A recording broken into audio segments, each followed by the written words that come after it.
You got out September 3rd, 2001. A week later, September 11th happens. We immediately deployed to Afghanistan, so I was in charge of all of them. As a new guy. And they didn't want to be the guy that failed their mission and got an American killed. Had a catastrophic failure and crashed a $100 million helicopter, MH-47. Our guys didn't even have uniforms. What'd you think of working with the SEALs? It was a good run of killing a whole bunch of bad guys. A week later, Benghazi happens. The number one priority for me is... I've been dying to ask you this question. You got out September 3rd, 2001. A week later, September 11th happens. The towers go down. What is the first thing that went through your head, knowing, you know, your primary mission was, or your primary goal was to become a Green Beret in special operations, kicking fucking doors in, going to combat, that whole lifestyle, and then you immediately know we're at war. Yeah, it was... and you're not in it. The biggest kick in the balls that I've ever had, because, I mean, backing up a little bit, I had the option to re-enlist. Obviously, I was on retention's radar for like, hey, this guy's an airborne ranger qualified dude. He's an E5. I made sergeant when I was 20 years old. And so I was a team leader in the infantry, had good NCOERs. And so it's like, hey, man, this guy's a good guy we want to keep in the military. But I told them that I want sniper school and I want Halo school en route to 18th Airborne Corps LRS, or Long Range Reconnaissance, or Ranger Battalion. And I was adamant about that. I actually went into a sergeant major's office who was the military district of Washington, so he's a command sergeant major. He knew my uncle, and he said, Mike, what can I give you to stay in? And I said, these are the things that I want. And he goes, which I found out later is true, Halo or free fall school is not a re-enlistment option, and it's not. Back then, you didn't have a lot of incentive for staying in, so they used to give you schools to stay in. Mm-hmm. And I said, Sergeant Major, well, we can make it an option, right? Because that's what I want. He's like, Mike, I can't do that for you. I mean, I'll call and I'll try, and he did, but it's not an option. So a CSM even can't make it an option. And so I said, okay, I gave the options on the table, and they decided not to facilitate what I wanted as a dream. And so I decided to get out. I had a buddy who re-enlisted with me that I went to Ranger School with, or re-enlisted without me, and he went to 3rd Ranger Battalion. He jumped into Afghanistan on October 19th, 2001. Son of a bitch. And so the moment it happened, I was actually in college, and I had gotten out of the military, obviously, but I had transitioned into the National Guard component. Okay. So I'm sitting in a chow hall at Fayetteville Technical Community College, getting my associate's degree so I could further my education, and saw the events happen. I did some crazy shit, man. I immediately started making phone calls. I went home. I packed a duffel bag of my equipment.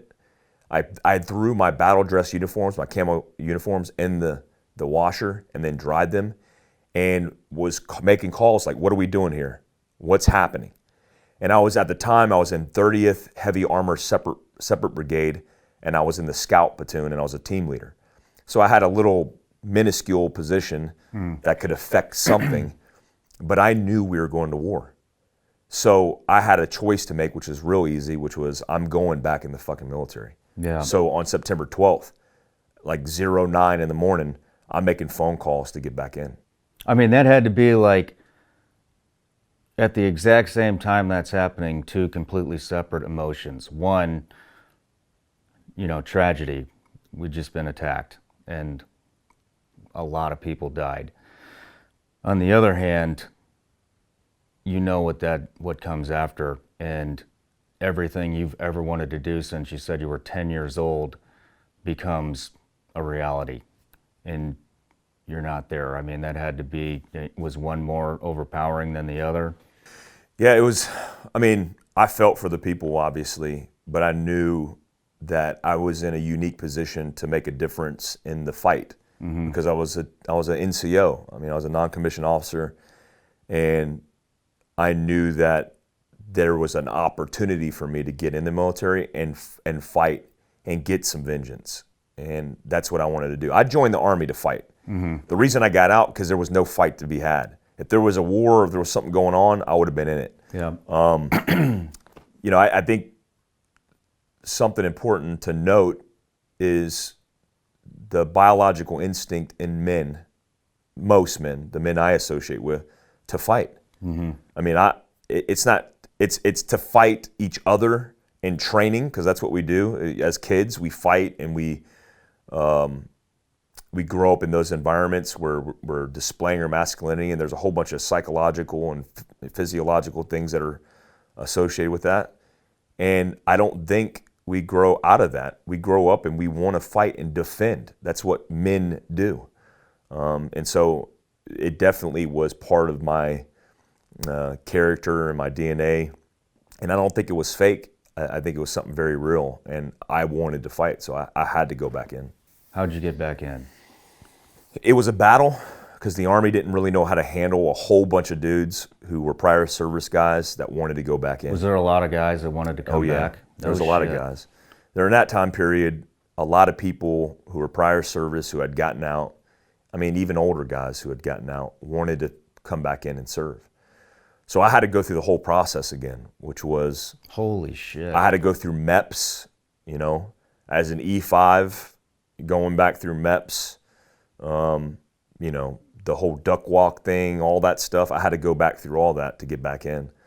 And they had a program which is kind of similar to what's called 18 X-ray now, where you can come in off the streets and try out for selection. And if you make it, they'll send you to special forces training. And if you don't, you simply just go back to your sister unit, or if you don't have a unit, whatever your job is, they'll find a job for you in that position. Now, how old are you at this point?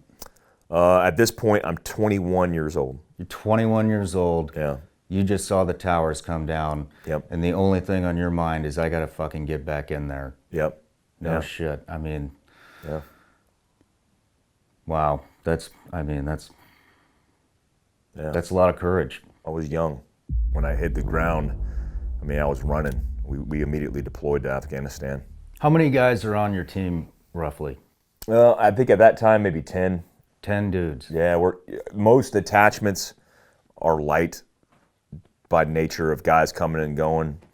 And like I said, my 18 Bravo senior was in surgery, so he had to get his surgery recover, and so we deployed that year to Afghanistan with a little bit of a light package. What year? This was 05, early 05. So that's a hot year. Yeah. Now, are you running indige? Yeah, part of the job is running indige. I mean, when I reported as an 18 Bravo, I was in charge of about 144 Afghan commandos. Holy shit. So there are 10 SF guys running a 144-man army. Yeah, and basically I was the commander of them, so I was in charge of all of them. As a new guy? As a new guy. Holy shit. Yeah, I'll never forget, he said, hey, your guys are formed up, waiting on you. Hey, waiting on me? Yeah, you're the 18 Bravo, get up there and be their commander. Because everybody else had other stuff to worry about, you know? I mean, the 18 Charlies had to run the fire base, which is a full-time job of the, base security and the actual physical structure, the generators, the water system, everything. The commo, base defense. The commo guys are What are your living conditions like? Shit. I mean, tents, living on a cot, surrounded by stacked sandbags in a concrete-ish, just mud hut. Okay. On the second floor of a little structure. So you're way the fuck out there, at your own fire base. There's no PX. Nothing. There's no chow hall. Nothing. None of that shit. Are you eating local food? A lot of the time we were, or Mermite or MRE. I mean, we were the furthest northern fire base on the border with Pakistan, and we had really not a lot of support. I mean, the closest support was JBAD, which was still hours away. I mean, if something went bad. So how trained up? You show up in country. You're now the commander of 144 Afghan force. How well are they trained? Did you guys? Was there like a changeover from another team, or are you starting from scratch? No, some of them were trained up by prior ODAs. I think first group was there before us. Before that, there was another third group team. And so they had a little bit of training. But that's, I mean, man, when you're talking about Afghans in a rural province of Afghanistan that have no education, have no aptitude, don't know how to read, write. Yeah, I mean, it's all relative. I'm getting a little ahead of myself, but I'm assuming the first thing you want to do is figure out what they're actually capable of doing. Yeah, you have to, no matter what the condition or the situation, when you come into a new fire base or fall into new indige, you got to vet them. You got to put them through some kind of process to be able to see what their current capability is. We did that. It wasn't much, so we started from scratch. Wow. I mean, we were doing small unit tactics every single day. I was doing small unit tactics with them every single day that we weren't operating. And this would be the force. Not only, this is before Afghan commando units, Afghan border police, Afghan national police. This is before all that. So they didn't have a job. Their job for us they were Afghan commandos working for special forces guys. We paid them directly cash. So these were our first line of defense and QRF if anything went wrong. So you show up in country, you got to get to know these guys, you got to train them, you got to figure out what their capabilities are, you got to improve those. How long do you have before boots on the ground, first operation? Well, I mean, again, that's relative as well, because when you infill into a remote fire base, the one we were at in the middle of nowhere was surrounded by high ground. It was just a couple Americans in the middle of the Wild West. Mm-hmm. So we were getting rocketed. We were getting reports of attacks and all these things that were happening. So we were in it. We were in the thick of it already. But we didn't have any time. It was immediate. I think we went on an op 2 days, 3 days after we hit the ground. Immediately went and did a link up with one of the, Afghan, seniors or Afghan elders in a village. And that's a movement to contact. I mean, you're just rolling, hoping you're not going to get blown up, hoping you're not going to get in a tick with the guys that you haven't vetted yet. Holy shit. Yeah. We're talking 2 fucking days. 2 days. And you're out the door with them on a movement. Yeah. We had no choice. How did that go? It went uneventful. We had activity, but nothing significant happened, luckily for us. And we just started building more rapport with them, vetting them, training them, and it improved our situation over time. So you're out, you meet the village elder, you come back, you debrief. Are you happy with what you've just been handed with the 144 guys, or are you going, holy shit, we have got a lot of work to do? No, I will say, here's just a little bit of forward history on the guys that I trained. Those same guys that I trained had worked with special operations, including Special Missions Unit from the Navy. Okay. Prior to working with us. So there was some good dudes. And when I left that fire base, a guy by the name of Rob Miller ripped into that fire base and was with those guys as an 18 Bravo from 3rd Special Forces Group when he was killed and earned the Medal of Honor, posthumously, of course. And those men, those Afghans that were with him, were the Afghans that I trained, that were trained prior. And so they were squared away. I mean, they had heart. They were disciplined. They wanted it, man. You're impressed with them. Yeah, I was impressed. A good example was they instinctively knew when or if there was a potential significant act going to happen, called SIG Act, and they would immediately get to the high ground, and they were good about displacing themselves and then talking to the local community, because you have to understand that these people lived in that same community. So they knew everybody around them, and they didn't want to be the guy that failed their mission and got an American killed. So they had buy-in. So yeah, I was impressed with them. We had a lot of work to do, obviously, but they had a good base. And all the guys in Nuristan province that I operated with that were Afghan, in the village of Nuray and Asadabad and Barakout, all great men. What are these guys carrying? Do they have nods? Do they have helmets? At this time in the war, no nods, no helmet. We eventually evolved into that, but we were straight AK-47s and flip-flops. Oh, man. I mean, it was, our guys didn't even have uniforms. They were rolling around in whatever we can get them. I actually exploited a program that was a nonprofit that was providing clothes and toiletry items to soldiers overseas, and got this nonprofit to send me helicopters full of equipment to be able to outfit my Afghans with just clothes, with just toothbrushes, because they didn't have it, and we weren't paying for it, so they needed stuff. I mean, it's so funny seeing these dudes running around with Harley Davidson shirts and flannel jackets and USA ball caps, but we had to do what we had to do. You finish that deployment, you come home, what's next?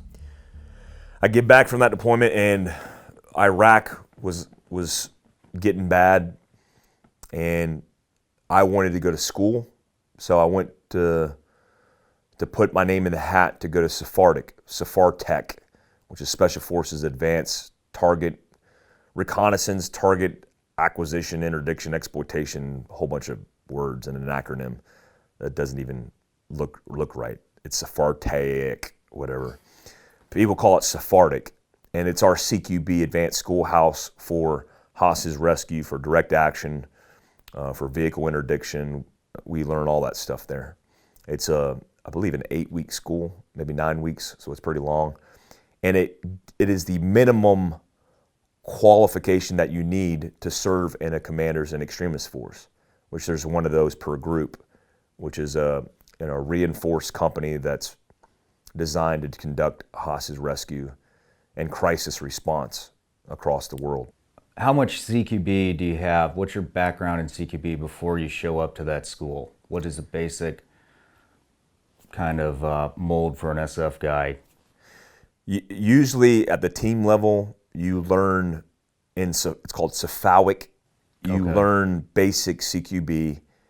Sometimes it's strong wall. I think at that time it was probably strong wall, real basic CQB. You don't learn points of domination. You don't learn hostage rescue considerations. Maybe a little bit, but there's not a lot of it. Okay. So at the basic team level, if you don't have a Sephardic qualified guy, you might not know a lot. You might think you know a lot, but you really don't. And I thought I knew a lot, but I didn't know anything. I showed up and didn't know shit about CQB until I got there. I knew how to shoot. I was a decent shooter with pistol and carbine, but I didn't know much. After that school, let's fast forward to the next deployment. Did you utilize that a lot, or was it back to what you were doing before? No, it was, in fact, I was in Charlie Company, 2nd Battalion. The SIF was Bravo Company, 2nd Battalion. One company designated per group, so they were right next door. So I used to see those dudes come in, and they had longer hair, they had cooler uniforms, they had better guns, and I wanted to be in the SIF. At that time, you had to have 2 years team time to even think about going in the SIF. But I had real good rapport with my company sergeant major, and he went next door to take the SIF. So he was my sergeant major. He became the SIF sergeant major, and long story short, I wasn't supposed to go to SIF as a new guy with only a year and some change on the team, but I went to Sephardic and came recommended out of Sephardic, and so they pulled me over. I mean, I wasn't supposed to deploy to Afghanistan for another year. Holy shit. But I went next door, and I was in Iraq a month later. I mean, out of Spartic, from that trip, I came back, I went straight to Spartic, which is 2 months. I had 30 days, and I was straight back in Iraq. So you did a 9-month deployment, come back for Couple months. roughly 90 days. Yeah. 2 months of that is Training. becoming an assaulter at Yeah. the highest level, and then you redeploy. Yep. Redeployed to Iraq for a counterterrorism mission, which is all CQB. Were you married at the time? At the time, I was married, but I was married young and didn't, I mean, to be honest, Came secondary to the mission. absolutely secondary to the mission. We barely knew each other.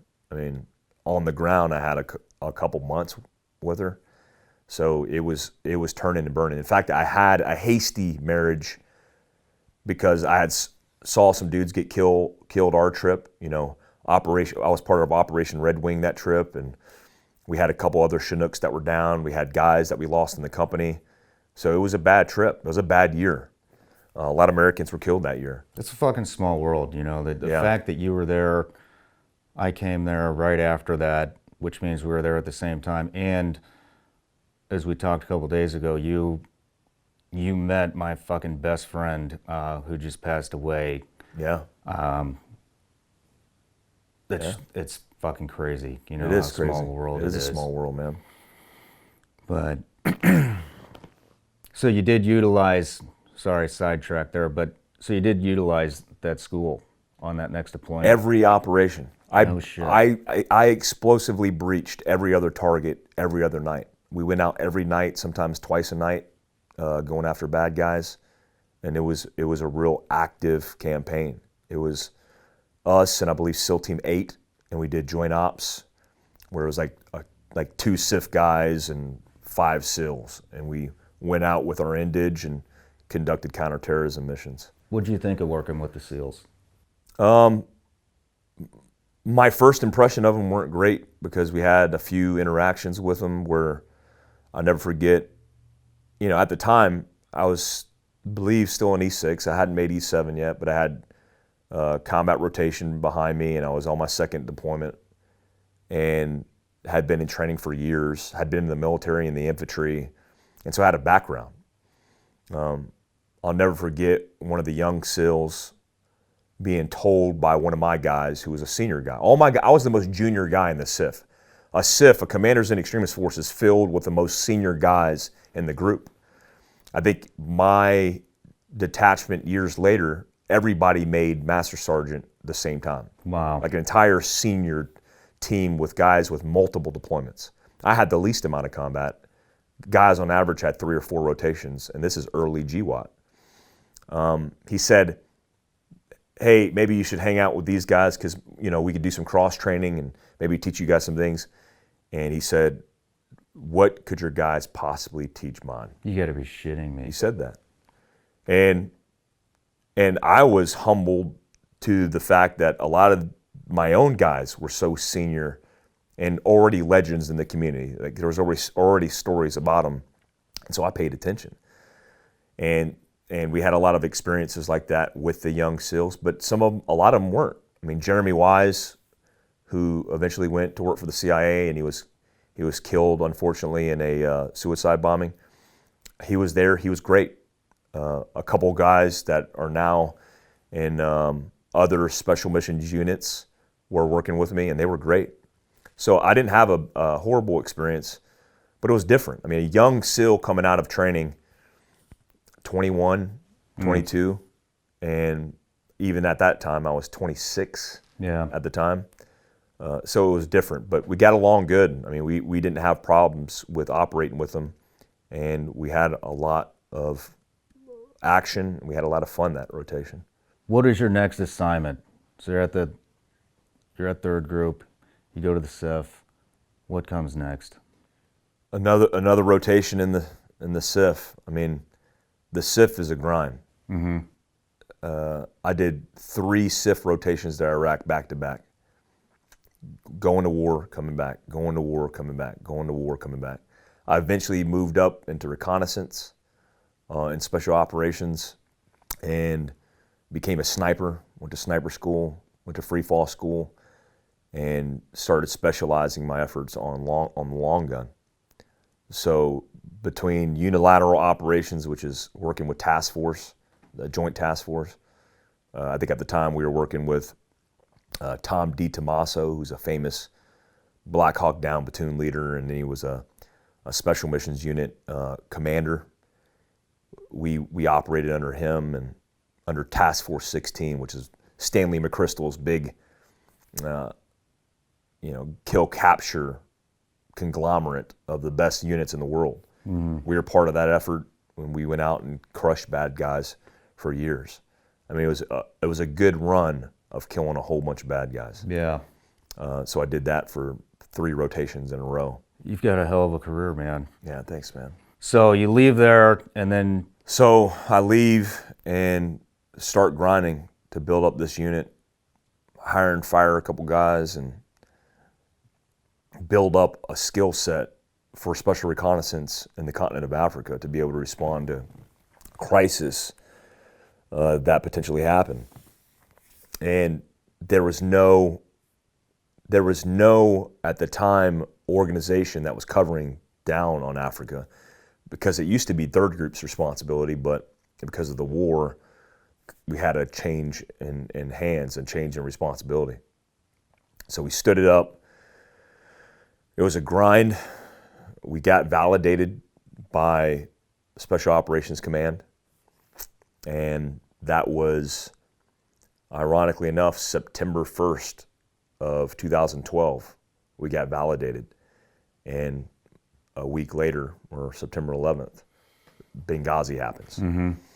I had already been notified prior to Benghazi happening that my team and myself was going to be the first guys into Libya to run what's called a 12-weight program, which is a congressionally mandated counterterrorism program to counter Al-Qaeda, which therein lies the Benny, therein lies the point, which is before September 11th, 2012, I had already been identified. We're going to go in there, stand up a counterterrorism force to counter Al-Qaeda.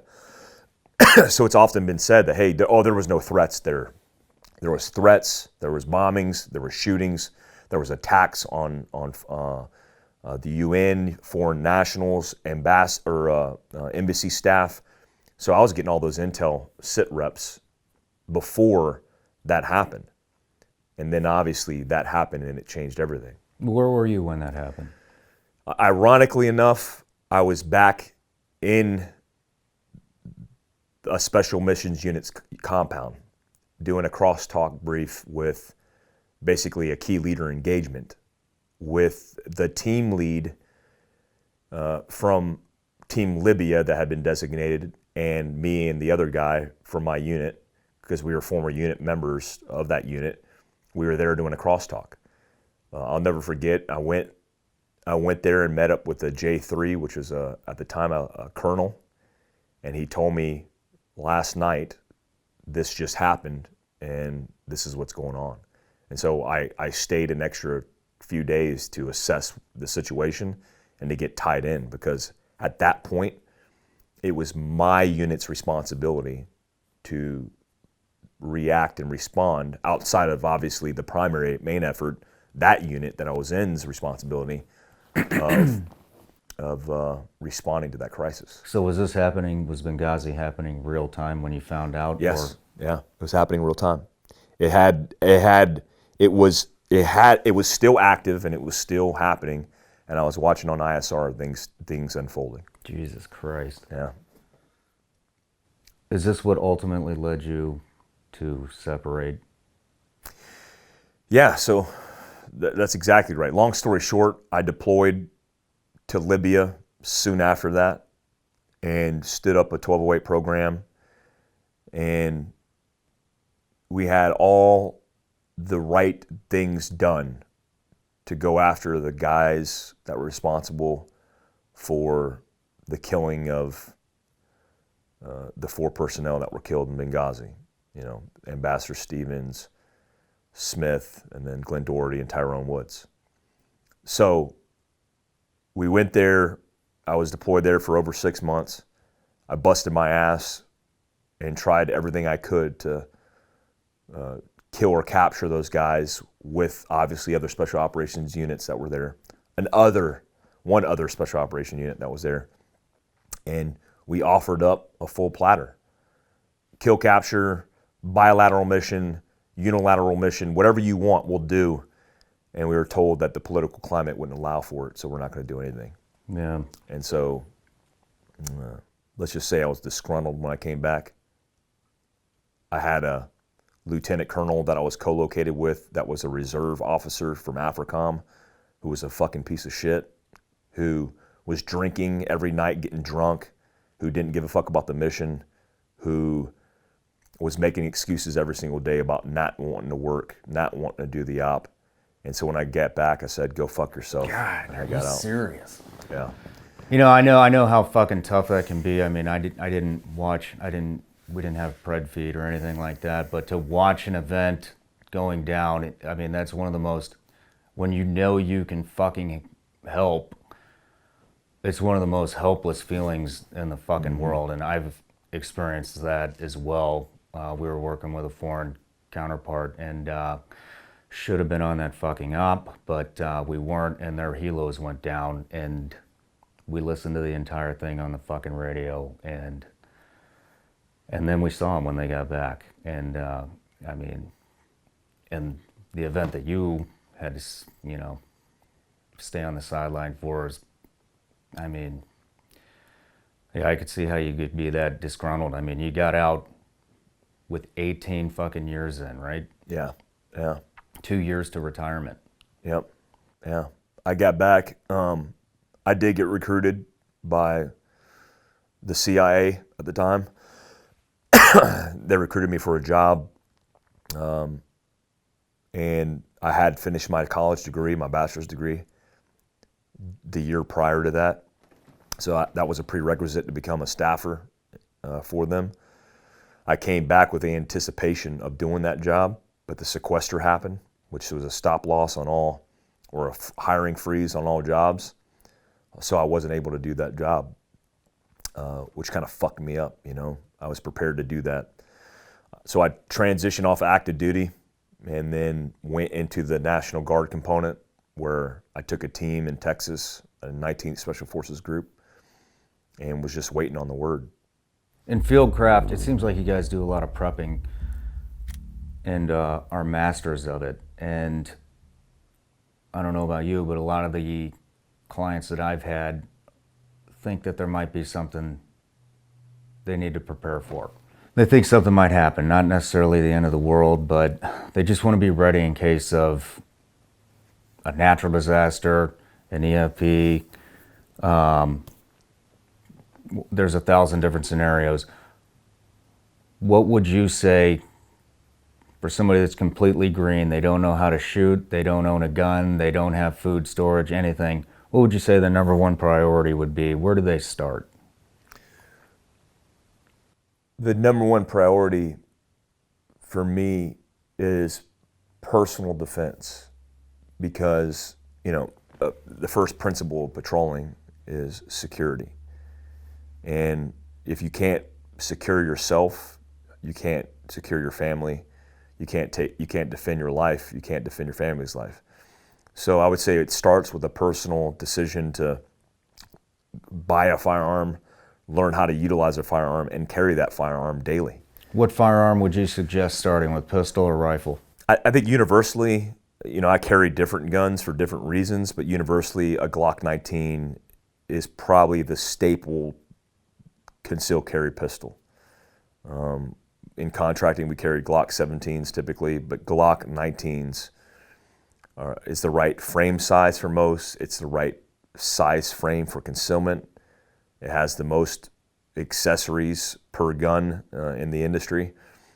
It's a good platform. It's reasonably priced, and I've used a Glock 19 when the military got them in special operations, and I've seen them throughout my military career, and I've never seen one fail. So a single action only Glock 19 is the start point. I would definitely agree with that. It's like the Toyota Corolla of handguns. Yeah, absolutely. never fucking die. Yeah, 100%. But, and then, so next would be, so you would say pistol, and then move on to rifle. No, the next priority for me is med. Med? Med, absolutely. 30,000 people a year die in vehicle accidents. I wonder how many of those could have been prevented. I mean, 400 idiots a year follow their tree stands and hunting and break their legs and do dumb shit. So we're prone to accidents. We're prone to trauma. And I've treated trauma in real life. I've saved people's lives with tourniquets. Tourniquet, which is a $29.99 piece of equipment from North American Rescue, which we sell on our website at fieldcraftsurvival.com, is the number one piece of equipment that in med that you need to carry. Stopping an extremity wound, a traumatic bleed from a femoral or brachial artery is life-saving. If you don't do that, you simply just go to sleep and die. Are you guys teaching meds? We absolutely do, yeah. We teach TCCC, Tactical Combat Casualty Care, which we were required by our contract to train. We teach a course, certified TCCC course through NAEMT, the certification on tactical med training, trauma training. I just taught a CPR lifesaver course at my Tribe Expo recently.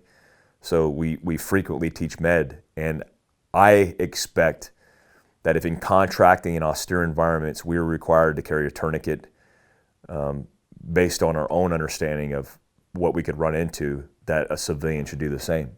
Whether that's inside your waistband, because we do sell an inside the waistband tourniquet holder, or that's inside of a bag or inside your vehicle, somewhere within arm's reach, where if you're experiencing trauma, you could save your life.